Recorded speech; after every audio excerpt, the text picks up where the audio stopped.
jungle. Shahrukh Khan के लड़के आर्यन खान को एनसीबी ऑफिस में ले जाया जा रहा है।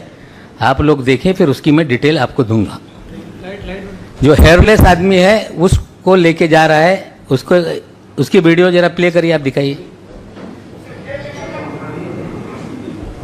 फिर यही व्यक्ति एक सेल्फी के साथ फोटो वायरल हुआ, जो आर्यन खान के साथ जिसका फोटो है ये वायरल हो गया। फिर एएनआई ने दिल्ली के एनसीबी के अधिकारियों के हवाले से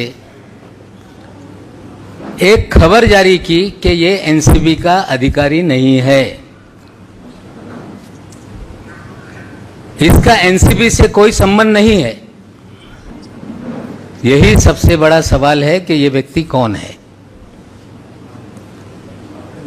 अगर ये एनसीबी का अधिकारी नहीं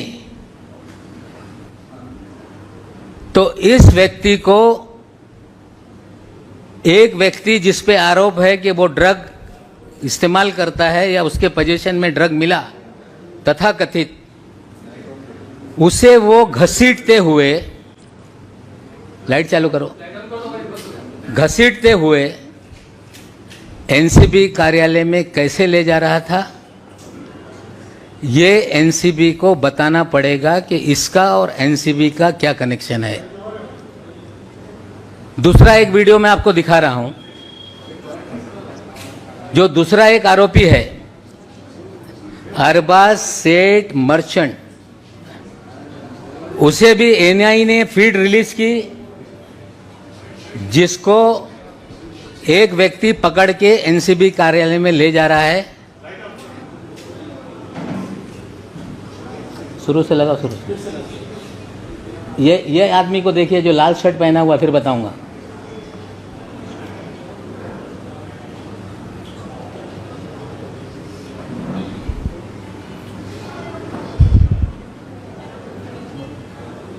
जो मरून शर्ट वाला है, मैं इसको दे देता हूं, आपको देख लेना आप लोग।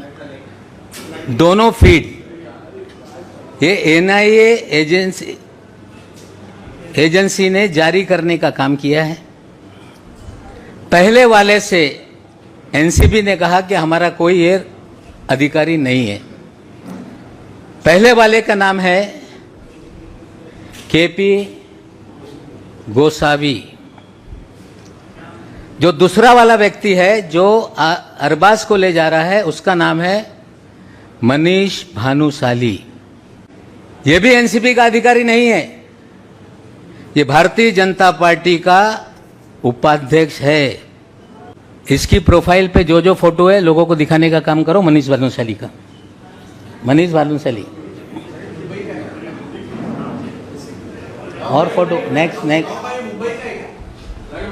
राष्ट्रीय है, मुंबई का है, ये बीजेपी बताएगी। उपाध्यक्ष लिखा हुआ है उसके प्रोफाइल पे। इन महाशय के फोटो देश के प्रधानमंत्री मोदी जी के साथ हैं। मनीष भानुशाली के फोटो अमित शाह जी के साथ हैं। मनीष भानुशाली के फोटो देवेंद्र फडणवीस के साथ हैं। मनीष भानुशाली के फोटो गुजरात के कई मंत्रियों के साथ हैं। मनीष भानुशाली के फोटो आशीष शेलार के साथ है, नड्डा साहब के साथ है, केंद्रीय मंत्री, रेल राज्य मंत्री के साथ है। एनसीबी को बताना पड़ेगा कि मनीष भानुशाली लाइट के और एनसीबी के क्या रिश्ते हैं। दो हाई प्रोफाइल एक्यूज, एनसीबी ने दावा किया कि क्रूज पे हमने छापा मारा, 3 दिन तक प्लानिंग चलती रही, 26 अधिकारियों के जरिए रेड की गई और जोनल ऑफिसर ने स्टेटमेंट दिया था कि हमने 8 से 10 लोगों को डिटेन किया है।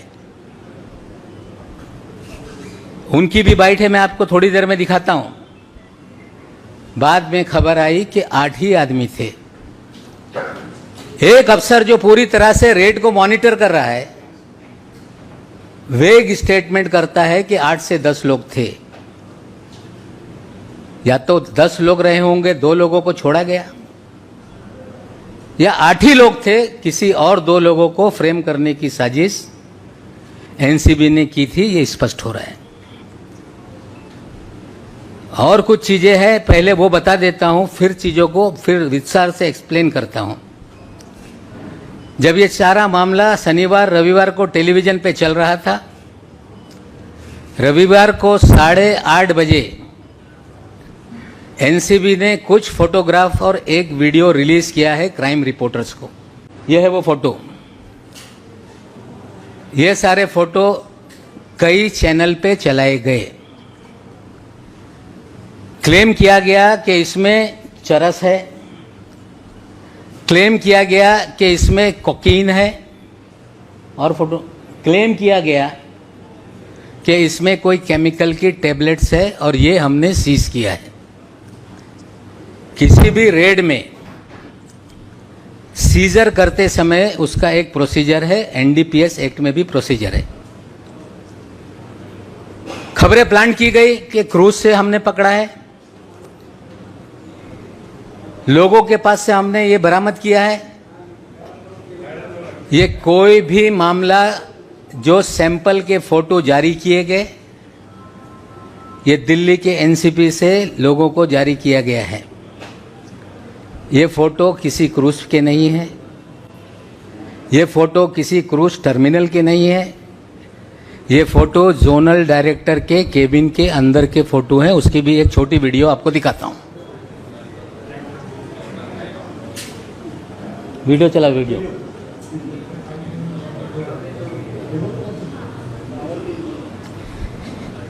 किसी भी सीजर का एक प्रोसीजर है कि जहां पे छापेमारी हो, लाइट चालू करो, छापेमारी हो, वहां पे पंचनामा बनाया जाए, जो भी सीज मटेरियल है उसे सील किया जाए, सील करके स्ट्रांग रूम में रखा जाए, और जरूरत पड़े अगर सैंपलिंग को भेजना है तो ये मैजिस्ट्रेट के सामने परमिशन से खोल के सैंपलिंग की जाए और मैजिस्ट्रेट के सामने सील किया जाए।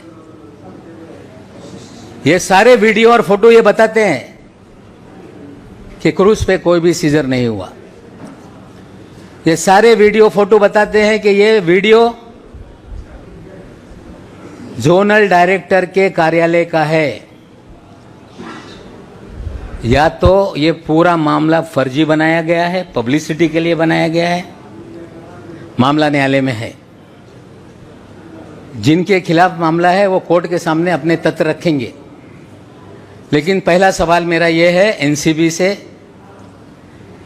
कि मिस्टर गोसावी का जोनल डायरेक्टर से क्या रिश्ता है, ये उसको खुलासा करना पड़ेगा। अगर एनसीबी कहती है कि ये एनसीबी का अधिकारी नहीं है, तो किस तरह से 2 हाई प्रोफाइल एक्यूज को ये हैंडल कर रहे थे? मनीष भानुशाली ये एनसीबी का अधिकारी नहीं, फिर ये दूसरे हाई प्रोफाइल जो एक्यूज है उसको कैसे हैंडल कर रहा था? सवाल ये उठ रहा है कि क्या एनसीबी को अधिकार है कि प्राइवेट लोगों को हायर करके या उनकी मदद से रेड की जाए? अगर है तो किस कानून के तहत, इसका भी खुलासा एनसीबी को करना पड़ेगा। हमारा सीधा आरोप है कि पिछले 1 साल से भारतीय जनता पार्टी महाराष्ट्र को, महाराष्ट्र की सरकार को, मुंबई की फिल्म इंडस्ट्री को, बॉलीवुड को बदनाम करने के लिए फर्जीवाड़ा रच रही है। और पूरा 3 तारीख का ड्रामा ये फर्जी है। और श्री मनीष भानुशाली, इनका प्रोफाइल अभी उन्होंने लॉक कर दिया है। कल शाम से गोसावी का प्रोफाइल लॉक है, लेकिन मनीष भानुशाली के हमने 2 दिन में उसकी जो मूवमेंट है हमने निकाली है। 21 तारीख के दिन मनीष भानुशाली ये दिल्ली में था, कुछ मंत्रियों के घर पे। 22 तारीख को मंत्रालय में गांधीनगर में ये रहा। 28 तारीख तक गांधीनगर के मंत्रालय में लगातार इसकी बैठकें होती रही। और ये 21-22 तारीख की तारीख बहुत इम्पोर्टेंट है। भानुशाली 21-22 तारीख की तारीख इसलिए इम्पोर्टेंट है कि मुंद्रा पोर्ट पे गुजरात में 3,000 करोड़ के 27,000 करोड़ मुझे पता नहीं, लेकिन एक बड़ा अफगानिस्तान से ड्रग का कंसाइनमेंट पकड़ा गया। तो मनीष भानुशाली दिल्ली में किससे मिल रहा था? मनीष भानुशाली गुजरात में किन मंत्रियों के साथ बैठा था? 28 तारीख तक मनीष भानुशाली गुजरात के मंत्रालय में क्या कर रहा था? 28 को फिर बंबई आता है, फिर 1 तारीख के दिन फिर गुजरात में मंत्रालय में जाकर राणा नाम के एक मंत्री है उनके साथ बैठक करता है, और 3 तारीख को छापेमारी में लोगों को गिरफ्तार करता है। ये सारे सवाल के जवाब हमें लगता है कि एनसीपी को देना पड़ेगा।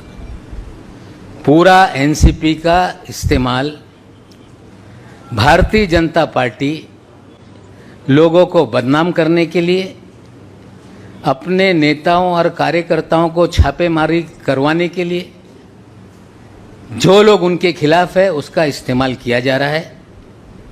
हमने सवाल खड़े किए हैं कि मनीष भानुशाली का गुजरात ड्रग का क्या कनेक्शन है, एनसीबी बताए। भारतीय जनता पार्टी बताए कि उनका उपाध्यक्ष राष्ट्रीय उपाध्यक्ष है, जो मोदी जी के एक्सेस है, जिसे अमित शाह जी का एक्सेस है, जेपी नड्डा का एक्सेस है। और मनीष भानुशाली को कौन सी जिम्मेदारी भारतीय जनता पार्टी ने दी है, ये दोनों लोगों को खुलासा करना पड़ेगा कि एनसीपी का भानुशाली का क्या कनेक्शन है, भारतीय जनता पार्टी का भानुशाली का क्या कनेक्शन है, और जो भी पिछले 1 साल में मुंबई शहर में बैठकर एनसीबी कर रही है, सारा फर्जीवाड़ा करके लोगों को बदनाम किया जा रहा है। जितने भी मामले बनाए गए, फिल्म वालों को टारगेट करके पब्लिसिटी लूटी गई। लगातार सारा देश का मीडिया अलग अलग लोगों को पूरी तरह से मीडिया ट्रायल करता रहा। मैं उम्मीद करता हूं कि आज सवाल जो मैंने उठाए हैं ये देश की जनता के सामने जाएंगे, और भारतीय जनता पार्टी का एनसीपी पे क्या प्रभाव है, एनसीबी के लोग प्राइवेट लोगों के जरिए लोगों को गिरफ्तार किस तरह से करा रहे हैं, इसका खुलासा बीजेपी और एनसीपी को करना होगा। और ये शुरुआत है, बहुत सारी चीज़ें एनसीबी को लेके हैं। समय समय पे चीज़ें मैं आपके सामने रखूंगा, और आप पत्रकारों से भी विनती करता हूं, खास करके क्राइम रिपोर्टर से, कि कोई अधिकारी फीड कर दे वो सच है ये मानकर आप खबरें ना चलाएं। कुछ तहकीकात आपको भी करनी है कि ये सच कितना है, झूठ कितना है। ये सारा मामला 3 तारीख का फर्जीवाड़ा है। गुजरात ड्रग कनेक्शन से भी कुछ कनेक्शन है। एनसीपी भारतीय जनता पार्टी के लोगों के साथ मिलकर लोगों को गिरफ्तार कर रही है, और ये जो सारे एविडेंस है मैं आपको व्हाट्सएप के जरिए सारी चीज़ें देता हूँ। और गोसावी ये क्लेम करता है कि ये प्राइवेट डिटेक्टिव है। गोसावी क्लेम करता है कि ये कोलालमपुर में रहता है। अब इतना बड़ा सब इंटरनेशनल कनेक्शन है। हमें लगता है कि दिल्ली के एनसीपी के मुखिया जो सवाल हमने खड़ा किए हैं उसका खुलासा करेंगे।